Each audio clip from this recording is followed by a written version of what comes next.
Well, guys, exciting news. It's been what, 2 weeks? Yeah, a couple weeks. 2 weeks, so not bad, but we have our injector pump back for the Lodestar. We send it off to Seth.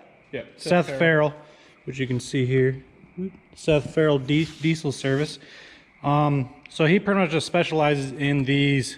I don't know if it's just the P pumps, but he, I guess, cleans and builds mechanical pumps. And so we sent off to him because we heard that he was the best. And yeah, he was very, very good to work with. Wealth of knowledge, and kind of has a better idea of what you want than probably you want. Yeah, you know, he's so easy to contact, easy to get a hold of, nice guy, and so really nice working with him, and quick. Yeah, so yeah, we're gonna be opening this up and take a look at our new pump. Got our nice clean utility knife.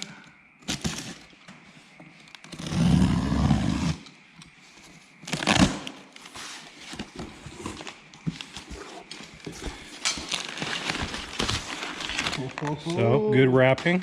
Wow, man, when we sent this off, it was not pretty, let's just say that. Oh boy. So if you don't know, these things weigh like 45 pounds. They're not light.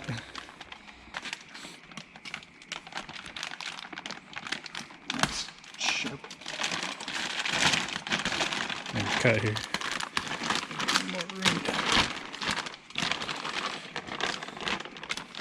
So this is a P7100, just like you would find on the 5.9 Cummins, but the big difference with this is we actually got this off an 8.3 Cummins. They are pretty much the exact same housing wise. Internally wise, they're a little bit different.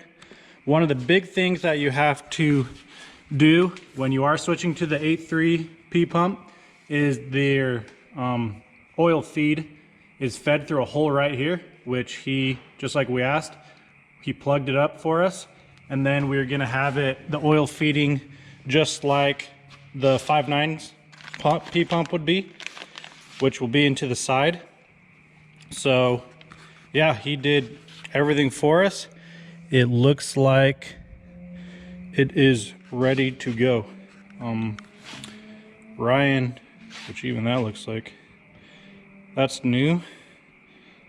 That looks new. So pretty much we sent this to Seth and he got it fixed up pretty much like it is brand new. So that is awesome, especially when you're pulling something off of a used vehicle. You never know what kind of condition it is, even though it is pretty rare right here for these P pumps to fail. If you're going to be throwing it into your vehicle and trying to get the best performance out of it, you want it to be running at its optimal. Maybe Ryan can pull out, because Seth sent us a list of everything that he did to it. So Ryan can pull that up and kind of go over what he did and what he was able to get out of it. So a lot of this, I have no idea what it means, and a lot of you probably laugh about what. I'm new to this, so Yeah, we're all learning here. I know how they work and what they're doing, but when it comes to like the actual details, I don't know. So it has 155 DVs, the 131 style with stock DV holders. I don't know what that is, but zero plate, modified AFC with 35 PSI full travel. He upgraded it so it's got a 4,000 RPM kit, and then it is pinned at 18 degrees. What would that be? Top dead center. Before top dead before center. top dead center. That's right. Yeah. Thank you. No plate is 150 cc's. Then he made marks on here that we can adjust.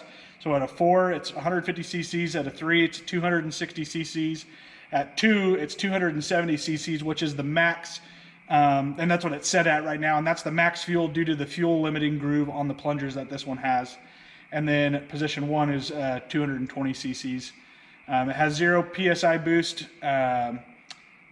is at 105 cc's, and then it's AFC full forward plus 1 turn of pre-boost fuel. 25 psi boost is 270 cc's. So at 270 cc's produces 25. What is that? What it's meaning? Something like that. Yeah, I don't know. I don't know. Like I said, this is all kind of a foreign language to me. So those of you who know all this stuff are probably laughing right now. But hey, that's why we send it off to a specialist. Yep. So those of you who aren't specialists that are still wanting to do this, send it to a specialist and have them go through it. Yep. And then, just like we're not specialists, even building this truck, we're not specialists, as you guys can see. But we have a tuner where we sent that to him, and he listed off a bunch of more stuff. We have no idea what he's talking about. But that's the thing. Like, there are people out there that know a lot of things. And so, no matter what you're building, you're able to find the knowledge that you need to get. So, luckily, yeah, we have someone down the road that we're going to be able to take the truck to, and he's going to be like, okay, set the timing here, and he'll be able to add the fuel. He's going to tell us, hey, for optimal power, you want this turbo, blah, blah, blah. So we are going to be getting the most out of this pump.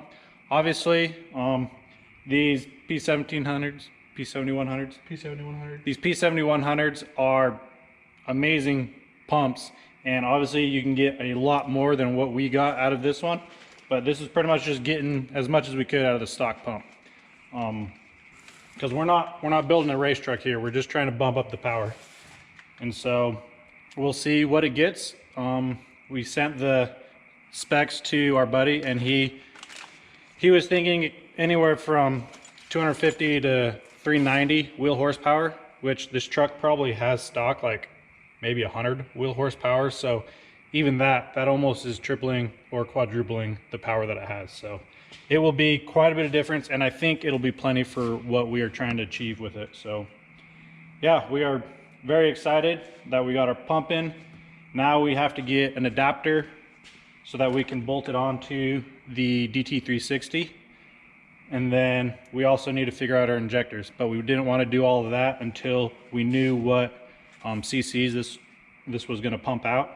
So now we can go with the injectors that we're going to need, and then turbo as well. So yeah, it's kind of all we got for you. We just wanted to do an unboxing with you guys, and we were just excited to open it because it's kind of like Christmas.